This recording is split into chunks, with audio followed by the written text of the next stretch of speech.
मैं भविक भाई निवासी बादलपुर जिला अलवर राजस्थान से हूँ। मेरा मोबाइल नंबर है 7357181922। वीर शिरोमणि महाराणा प्रताप के जन्म दिवस पर आप सभी को हार्दिक शुभकामनाएं। सभी राष्ट्र प्रेमी आज महाराणा प्रताप के जन्म दिवस को बड़े ही आदर पूर्वक मना रहे होंगे और मनाना भी क्यों नहीं चाहिए। मैं अपने विचार रखूंगा कि हम उनके जन्म दिवस को और कितने अच्छी तरीके से मना सकते हैं।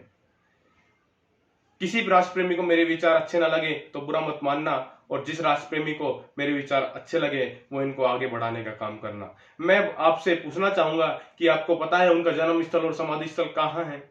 मुझे लगता है कि 5% व्यक्तियों को ही पता होगा कि उनका जन्म स्थल और समाधि स्थल कहाँ है। मैं इसका उत्तर देता हूं। उनका जन्म स्थल राजस्थान राज्य के राजसमंद जिले के कुंभलगढ़ दुर्ग में है और उनका समाधि स्थल उदयपुर जिले के चावंड गांव में है।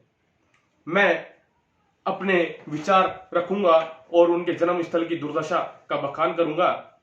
मैं एक राष्ट्रप्रेमी परिवार का राष्ट्रप्रेमी बालक हूं। हमारे परिवारजन ने एक कार्यक्रम बनाया कि हम महाराणा प्रताप के जन्म स्थल पर जाते हैं और उनके दर्शन करके आते हैं।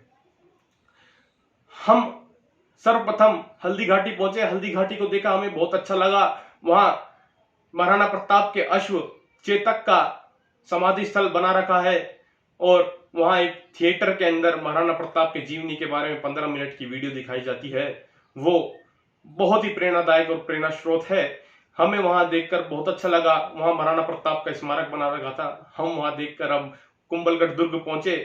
कुंभलगढ़ दुर्ग में गाड़ी पार्किंग पे लगाई और पार्किंग के बाद टिकट ली। टिकट के बाद हम ऊपर चढ़े। जब कुंभलगढ़ दुर्ग की चढ़ाई करने लगे तो आगे जाके एक एरो का निशान आया। एक एरो के निशान के माध्यम से बता रखा था महाराणा प्रताप का जन्म स्थल कहाँ है।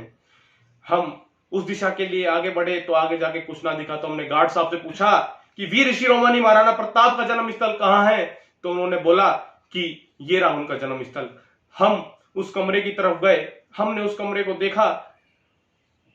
कोई वो पूजनीय स्थान प्रतीत ना हो के ऐसा प्रतीत हुआ कि वो एक काल कोठरी है। चारों तरफ से दीवारों से घिरा हुआ, अंदर कचरा पड़ा हुआ और उस पर के गेट पर ताला लगा हुआ था। हमारे आंखों में से आंसू अपने आप बहने लगे और हम थोड़ी देर वहां बैठे, सामान्य हुए। फिर हमने वीर शिरोमणि महाराणा प्रताप से प्रार्थना की, अगर आपकी वीरता का थोड़ा सा भी अंश हमारे अंदर आ जाए तो हम धन्य हो जाएंगे, हमारा जीवन सफल हो जाएगा। हम सामान्य होकर बड़े ही दुखी मन से कुंभलगढ़ दुर्ग को देखने लगे। ऊपर गए तो देखा कि कुंभलगढ़ दुर्ग का अधिकांश भाग बंद पड़ा था। हम उसकी छत पर चढ़े, देखा जिस चीज के लिए कुंभलगढ़ दुर्ग प्रसिद्ध है, उनकी ऊंचाइयों के लिए वाकई में वो बहुत ऊंचा था, पर ये उस नाम से ऊंचा नहीं था जिसके नाम से हमारी भारतीय सेना आज रणभूमि में उतरती है। महाराणा प्रताप के नाम से ऊंचा ये कुंभलगढ़ दुर्ग नहीं था, परंतु फिर भी उनके जन्म स्थल को बंद कर रखा है। हम नीचे आए, वापस गार्ड साहब से पूछा कि गार्ड साहब आप हमें इस जन्म स्थल के खोलकर दर्शन करवा सकते हैं? तो उन्होंने मना कर दिया, कहा कि सरकारी आदेश है, हम इसे खोल नहीं सकते। तो मैंने पूछा कि आपके पास विजिटर रजिस्टर तो होगा? तो उन्होंने कहा कि हमारे पास विजिटर रजिस्टर भी नहीं है जिसके अंदर मैं अपने दुख भी प्रकट कर सकूं, अपने दुख को प्रकट कर सकूं और अपने विचार उसके अंदर रख सकूं। मैं वापिस से उनके जन्म स्थल पर गया और उनकी चरण रज को अपने माथे से लगाकर बोला कि हे वीर शिरोमणि महाराणा प्रताप, जब तक आपके स्थान को मैं दर्शनीय और पूजनीय नहीं बना देता तब तक मैं प्रयत्न करता रहूंगा। ये संकल्प मैं वहां से लेकर आया।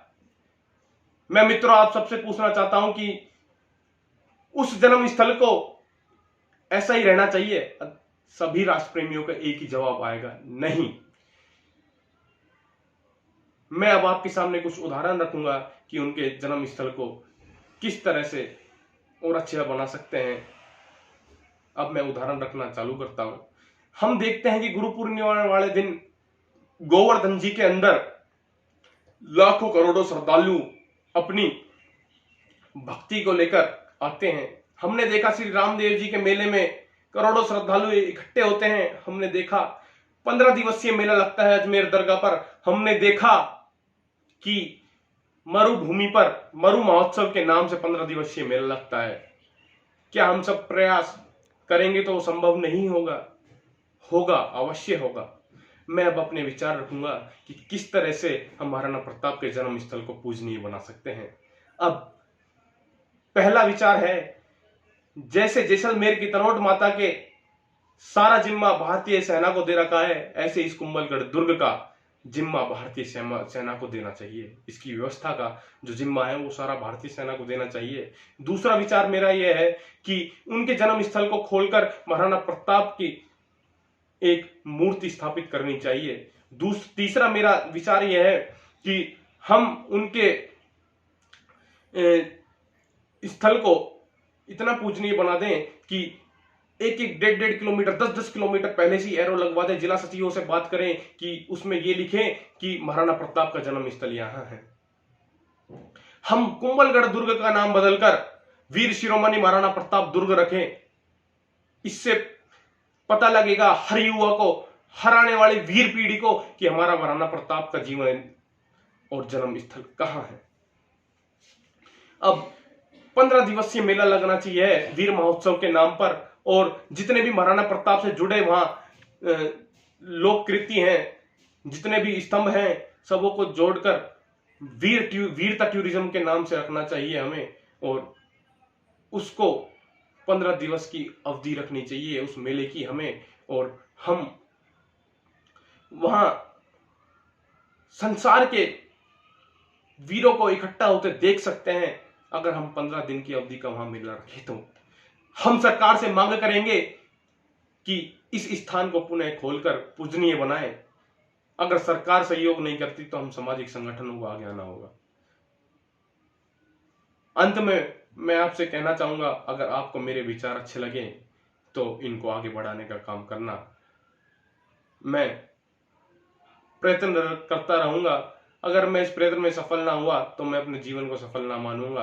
और अगर ये जन्म स्थल ऐसा ही रहा, मेरे ही नहीं भारतवर्ष के हर वीर के लिए बड़ी दुखदायी बात होगी। धन्यवाद। इन विचारों को आगे बढ़ाना और इसके बारे में अपने हृदय पे हाथ रखकर सोचना। जय शिवा सरदार की, जय राणा प्रताप।